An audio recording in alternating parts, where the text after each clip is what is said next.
Hello, എന്താണ് osteoporosis അഥവാ അസ്ഥിക്ഷയം? Osteoporosis എന്നാൽ എല്ലുകൾക്ക് ബലക്കുറവുണ്ടാവുന്ന രോഗമാണ്.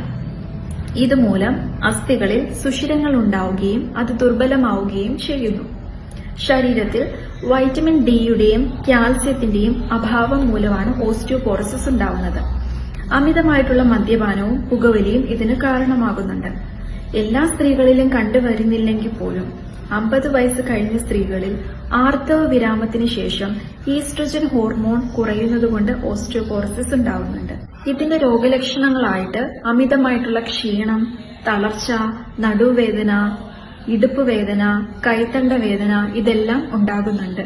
ഓസ്റ്റിയോപോറോസിസ് ഉള്ളതുകൊണ്ട് തന്നെ നമ്മുടെ സ്പൈനിന് പ്രോപ്പർ ആയിട്ടുള്ള ഒരു പോസ്റ്റർ മെയിൻറ്റെയിൻ ചെയ്യാൻ പറ്റാതെ വരികയും നട്ടെല്ലിന് വളവുകൾ സംഭവിക്കുകയും ചെയ്യുന്നു.